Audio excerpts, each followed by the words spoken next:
Dixième manche du championnat du monde FIM de motocross, le MNC MXGP de Sumbawa en Indonésie, MX2 course 1, et c'est Jago Geerts qui a franchi la ligne du Vauxhall Shot pour la quatrième fois cette année, suivi par son compatriote Rick Elzinga et les deux KTM de Liam Everts et André Adamo, avant que Luca Konen ne se hisse rapidement à la troisième place dans cette course. Et première friction entre Simon Engelfelder et André Adamo pour les 5e et 6e places en début de course. Et c'est l'Italien qui aura eu le dernier mot. Le leader de la course, Jago Geerts, est tombé au deuxième tour. Il est reparti en 6e position. Et de son côté, Simon Engelfelder a poursuivi la bataille contre André Adamo. Il a réussi à dépasser l'Italien au 5e tour et quelques instants après, il a également pris le dessus sur Elzinga pour se hisser à la 3e place.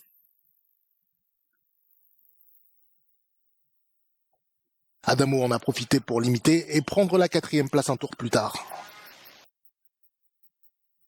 Elzinga, décidément malchanceux, le néerlandais a de nouveau perdu un duel, cette fois-ci face à Jago Geerts qui a terminé 5e.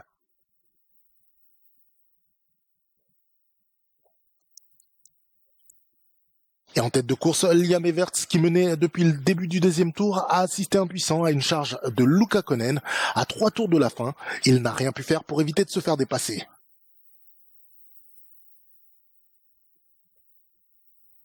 Et pendant ce temps, Adamo et Engelfelder se défiaient encore, et dans le dernier tour, le Red Bull KTM a devancé le Red Bull GasGas pour prendre la 3e place, mais c'est Luca Konen qui a franchi la ligne d'arrivée quelques secondes plus tard pour s'imposer pour la 3e fois cette année devant Liam Everts et André Adamo.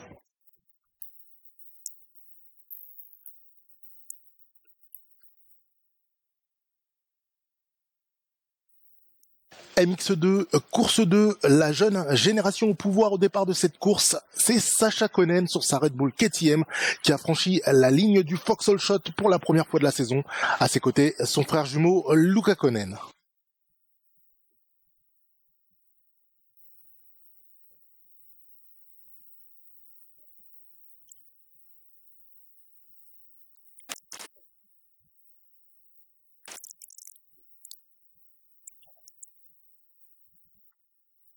Liam Everts a réussi à se placer provisoirement 3e, mais il s'est ensuite retrouvé au sol.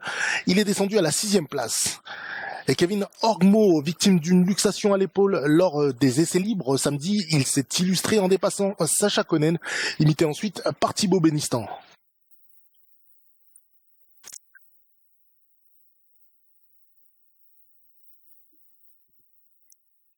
Liam Everts, 4e à ce moment de la course, il a capitalisé sur une erreur de Orgmo en sortie de virage pour passer 3e. Et puis il s'est attaqué à Jago Geerts et s'est installé en 2e position. Et Thibaut Benistan qu'on a peu vu ce week-end, il a pris la 4e place de cette course juste derrière son coéquipier Jago Geerts. Et c'est Luca Konen qui s'est imposé, 4e course remportée en 2023 pour le Belge. Mais surtout, il a remporté son premier Grand Prix ici en Indonésie. Everts et Geerts complètent le top 3 pour un podium 100% belge ce week-end. Et au classement du championnat du monde, André Adamo continue de mener, mais son avance a été réduite à 5 points. Thibaut Benistan est 2e, Kay de Wolf est 3e. Jago Geerts et Liam Everts ferment le top 5.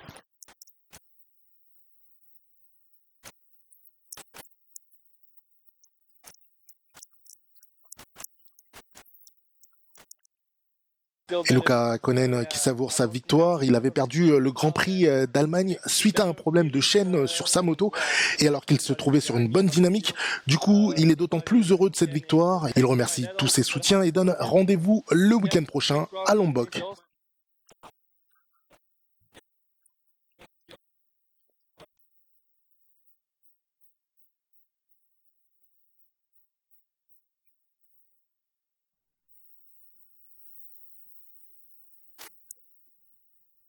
MXGP course 1, Romain Fèvre avait signé une victoire en qualification. Il a poursuivi son bon week-end en prenant le Vauxhall Shot pour la 2e fois de la saison. Derrière lui, Jeremy Sewer, puis Jorge Prado, qui s'est rapidement frayé un chemin vers le top 3. Sewer a rapidement dépassé Mitch Evans pour se classer troisième. Et puis l'Australien a également été dépassé par Glenn Koldenhoff qui est passé quatrième au deuxième tour. Juste derrière Evans, Ruben Fernandez, mais un tour plus tard, il a également dépassé le numéro 43. Il s'est classé cinquième au final.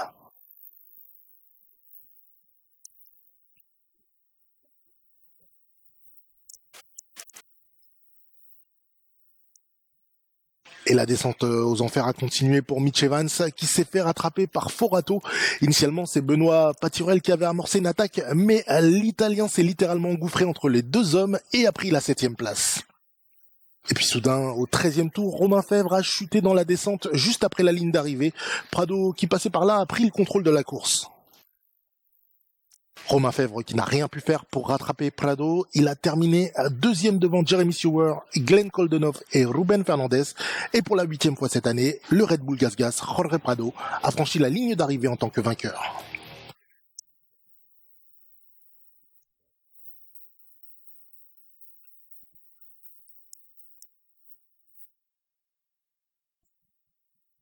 MXGP course 2, une nouvelle fois Romain Fèvre à l'intérieur, son deuxième Foxhole Shot de l'après-midi, son troisième de la saison. À ses côtés, Valentin Guyot, juste derrière Jorge Prado.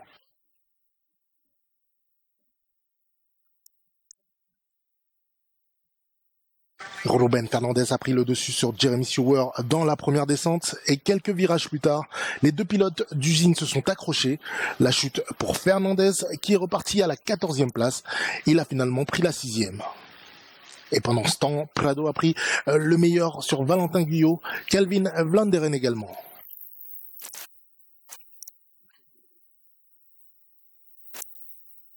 Et Jeremy Sewer s'est également défait de la Honda SR Ship to Cycle de son compatriote au 5e tour. Il a été imité par Glenn Koldenhoff.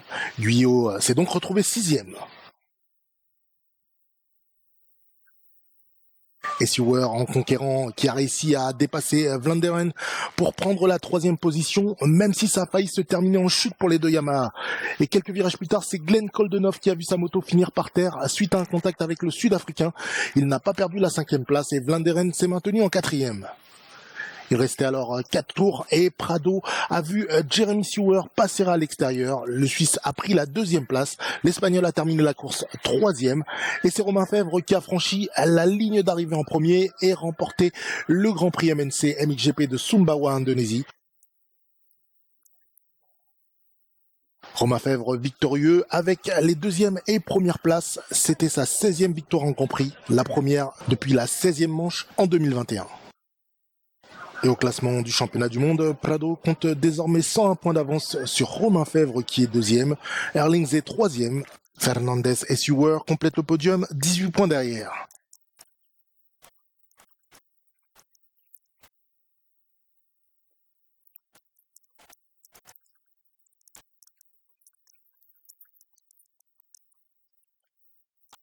Et Romain Fèvre ravi car il avait besoin d'une victoire. La saison dernière, il avait beaucoup apprécié cette piste. Il s'y est senti à l'aise, notamment lors de la première manche, mais il regrette la chute qu'il a connue alors qu'il était devant. Et du coup, dans la 2e manche, il s'est employé à montrer qu'il dominait malgré tout ce terrain de Sumbawa. Il espère désormais d'autres victoires cette saison.